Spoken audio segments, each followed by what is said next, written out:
This is a TortureCast series recap, a podcast by and for fans of the San Francisco Giants. We are die-hard Giants fans. We listen to the TortureCast scream, "Let's go Giants" with me. We are proud to be from the city. Scream, "Let's go Giants" with me. We are proud to be from the city. Hey everyone, welcome to TortureCast. I'm Eric Nathanson with the latest in our series recaps that we're doing when we can't do a full show. And just like Chad finally got to have a winning series last week, I got a winning series this week. The Giants just took 2 out of 3 from the Marlins, making it a 4-2 homestand that they had this week against the Dodgers and Marlins, which is pretty fantastic if you ask me. The record now stands at 13-15, but they are still in 4th place in the National League West. And they helped put the Padres up there by beating the Dodgers a couple times, but then again, the Dodgers have had a nice weekend against the Cubs. Anyway, the Giants take 2 out of 3 from Miami.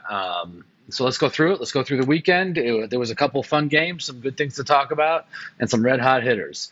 Game 1, this series did not start out well. Friday night, the Giants, it did not start out well. Adrian Hauser was absolutely awful. He had no clue where the ball was going. He gave up 8 runs in 4 innings, 11 hits, and he only struck out 3. He only walked 1 guy. I guess that's good. But literally, in each of the first 3 innings, the Marlins led off with a double.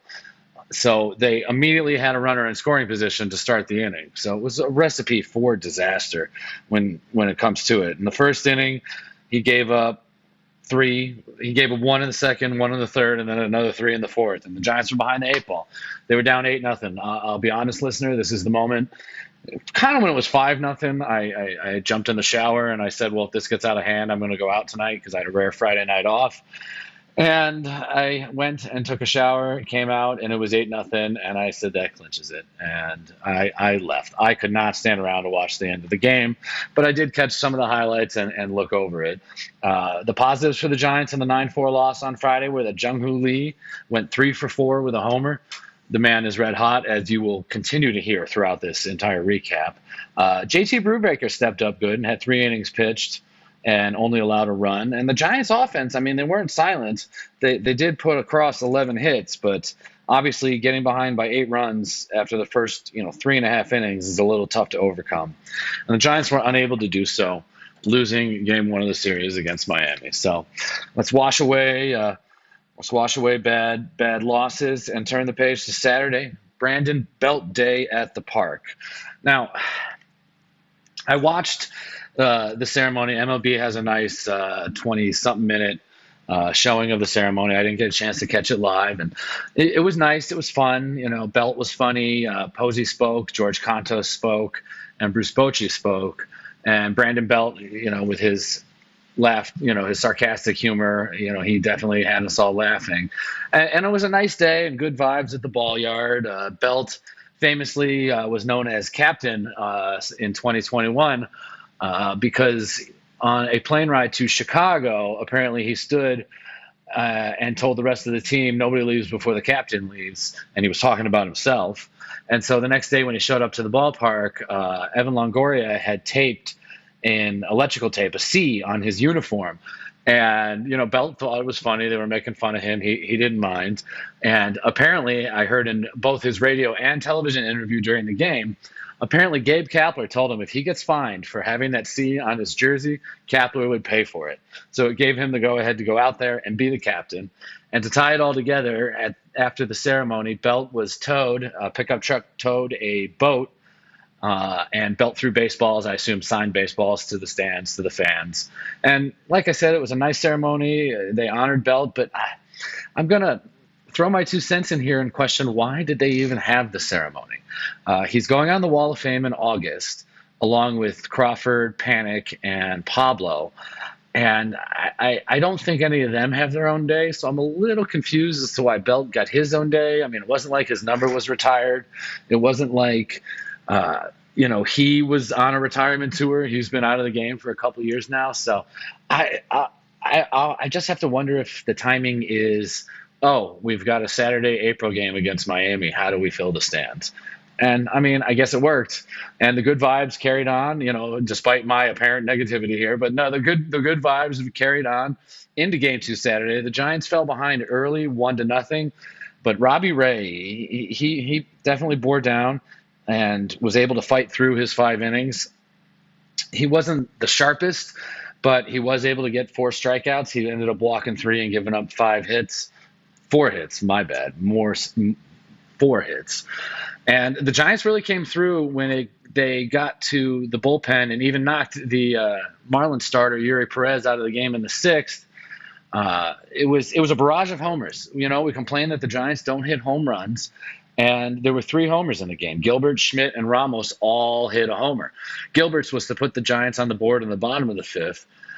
Schmidt's was in the bottom of the 6th to give the Giants their first lead of the series, 3-1, and then Elio Ramos tacked one on in the 8th with a solo shot to right field, which was so beautiful when his swing takes that ball to right field. He drives it, he barrels it up, and it goes. Again, the Giants had 11 hits, and once again, Jung-Hoo Lee was a star. He was 2 for 3 with 2 doubles and a walk. And that man is just absolutely on fire right now. I've got a couple numbers here. When I get through this to share with you, it's just absolutely crazy how on fire Jung-Hoo is. And the Giants were able to close it out. Bullpen did what they needed to do. It was a quality victory, and it was good to see Ray fight through his things, and it was good to see the Giants come back. We had mentioned on our last show, I believe it was, that the Giants' only comeback victory, quote unquote, of the season was falling behind 1-0 to the Mets in the top of the 1st inning. So to fall behind 1-0 in the 3rd, and then to get 1 on the board in the 5th, and then 3 in the 6th, and then add on 2 more in the 8th, they looked like an actual baseball team again. For the first game, they went back to look like a minor league club, but the Giants looked like a baseball team again on Saturday. And it was a fun day. Belt stayed the whole game. They did interviews with him in the booth. There were fun stories that were shared. And it was an interesting radio booth. I happened to catch some of the radio on Saturday because it was John Miller and Hunter Pence doing the call. So having Hunter there in the booth with him as a teammate, made that interview so much more interesting and exciting. So Saturday, Brandon Belt Day, a success. They should honor him every day now, apparently, because that's when they win. It's as simple as that. Belt's got to keep coming back. And then Sunday afternoon, the Marlins and Giants went at it again, and Landon Roop got the call for the Giants, and he pitched fantastic. It might be his best outing of the season. The Giants won the game 6-3, and Roop gave up a 3-run homer, but I maintain it might have been his best outing of the season. It was kind of crazy because Roop only gave up something up to like 3 straight hitters in a row, and then that was it. He shut things down the rest of the game. He gave up a 3-run homer. What is this guy's name? He gave up a 3-run homer. I have it written down. I can't read my own handwriting.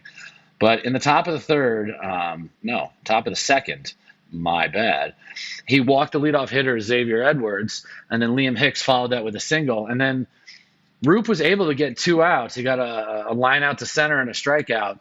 But then Graham Pauley homered on a fly ball to right field with 2 strikes, an 0-2 count with 2 outs, and it was a curveball. And Roop said after the game he thought he made a good pitch. He didn't think he left it hanging or anything. The guy just made a good swing on it, and the Giants were down 3-0 after the top of the 2nd. What made it hurt even more was Jung-Hoo Lee, the man on fire, had led off the bottom of the 1st with a triple, and the Giants were unable to bring him in to score. So then giving up 3 runs in the top of the 2nd, I was kind of bracing for this to be one of those days that's just not the Giants' day again.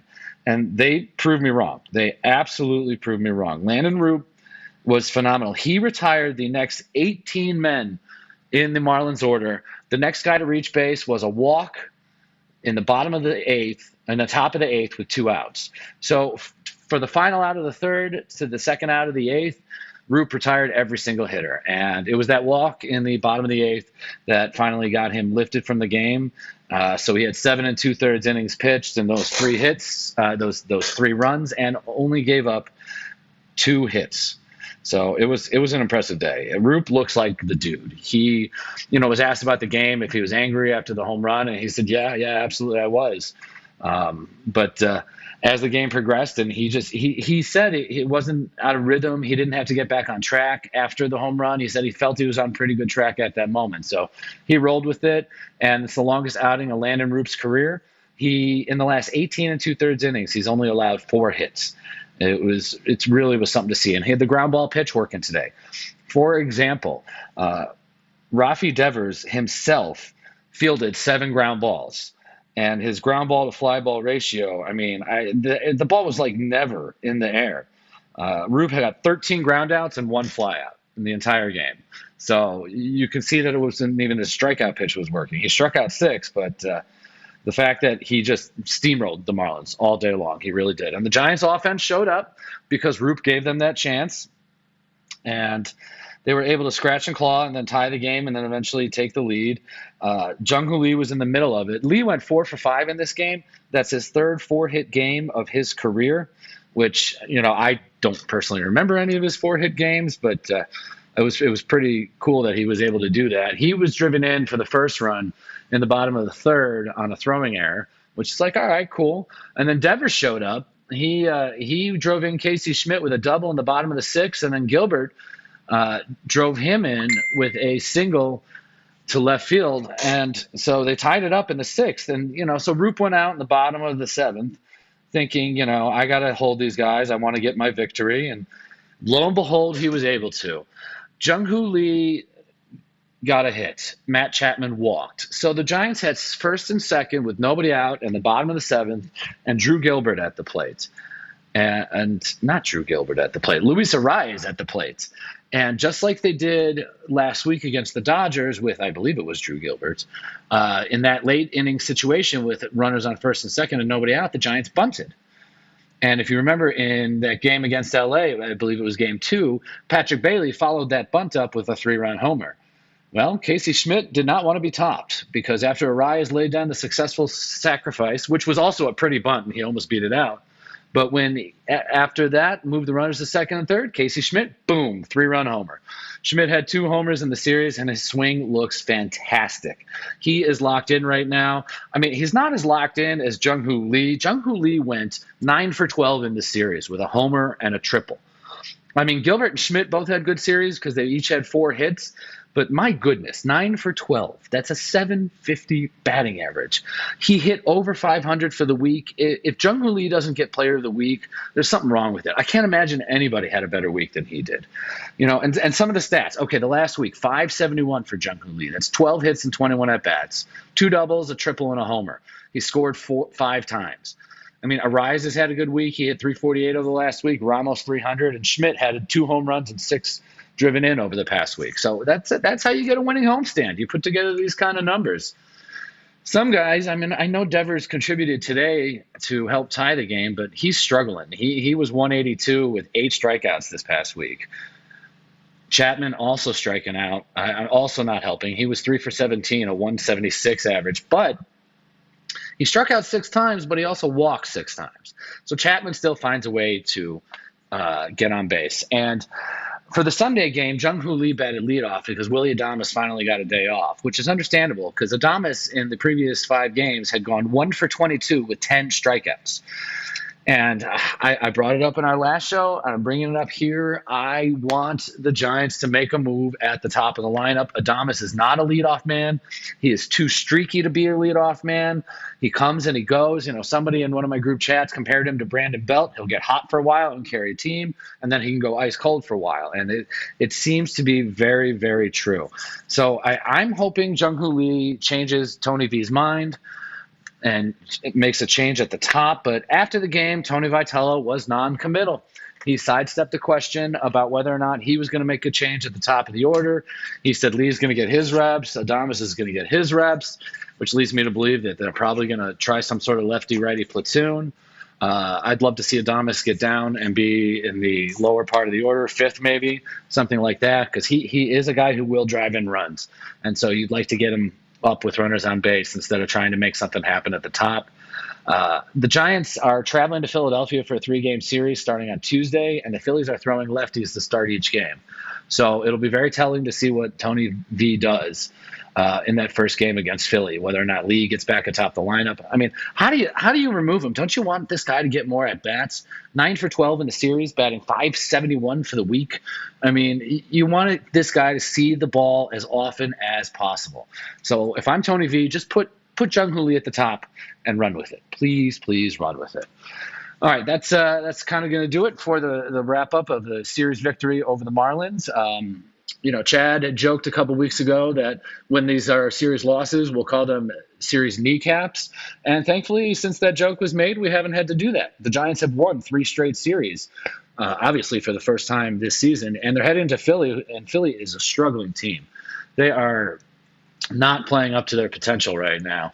And, I mean, much like the Giants, you could say, but, the Giants are more that middle of the road. Giants are 13-15. The Phillies are 9-19. So it's 3 in Philly, Tuesday, Wednesday, Thursday, with 2 afternoon games and a morning game. And then the Giants travel to Tampa for the weekend, which is, again, 2 afternoon games and a morning game for those of you on the West Coast. So it's the 2008 World Series road trip tour for the Giants this year. And so we'll get together again, have a full pod, hopefully at the end of the Phillies series. Obviously, we'll get together to talk about it, but we're trying to be as consistent as possible this season, so we're going to keep working at that.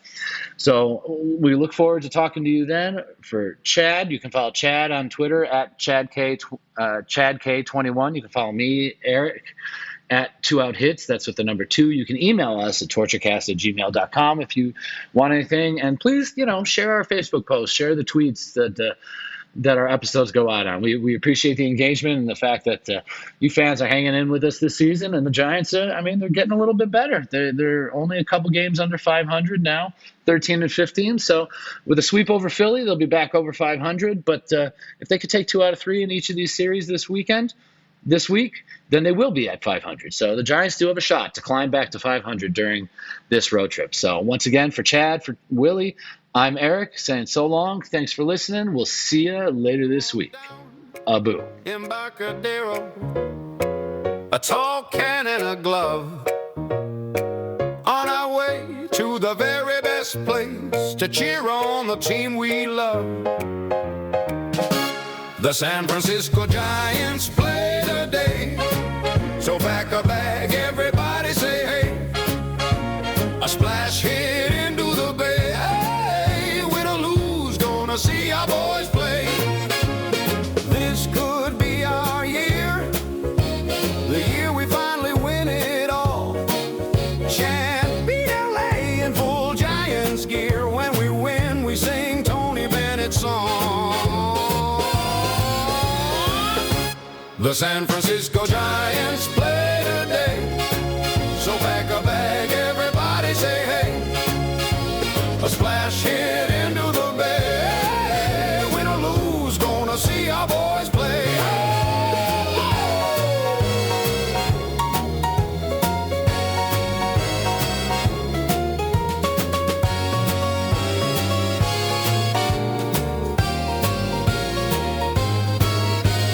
We are die-hard Giants fans. We listen to the torture cast scream. Let's go Giants with me.